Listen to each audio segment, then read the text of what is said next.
Hello viewers, কিছু শব্দ মানুষকে বিরক্তি করে তোলে, কিছু শব্দ মানুষকে প্রশান্তি দেয়, মনের খোরাক দেয়।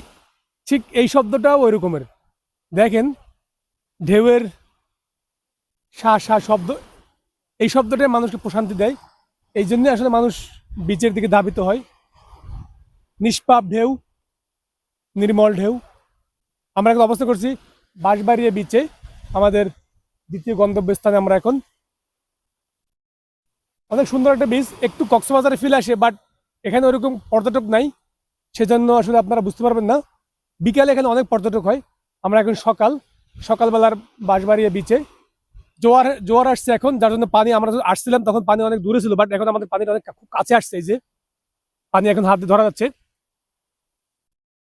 আমার সামনে যেদিকে তাকাচ্ছি শুধু সাগর, মহাসাগর, এগুলোই দেখা যাচ্ছে। খুব ভালো লাগে। খোলা আকাশের নিচে ঝাউবন, অল্প কিছু ঝাউবন। সবচেয়ে বেশি ভালো লাগে আপনার সমুদ্রের যে ঢেউটা, কলতান ঢেউ। এটাই আসলে মানুষকে প্রশান্তি দেয়, মানুষকে স্বস্তি নিঃশ্বাস ফেলতে পারে সমুদ্র সৈকতে এসে। ওইরকম নিঃশ্বাস ফেলার জন্য আসলে আমরা এখানে একটু সাপ্তাহিক ছুটিতে ফ্রাইডেটা উপভোগ করার জন্য আমাদের দুই চাকার বাহনগুলো নিয়ে চলে আসলাম। এগুলি আসলে আমাদেরকে এখন সব জায়গাতে যাওয়ার সঙ্গী হিসেবে কাজ করে। এই বাহনগুলাই খুব অল্প সময়ের ভিতরে স্বল্প খরচে আপনারা অনেক অনেক দূরে ভ্রমণ করতে পারবেন যদি আপনারা চান।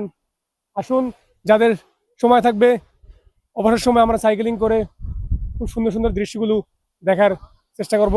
বন্ধুরা, ভালো থাকবেন।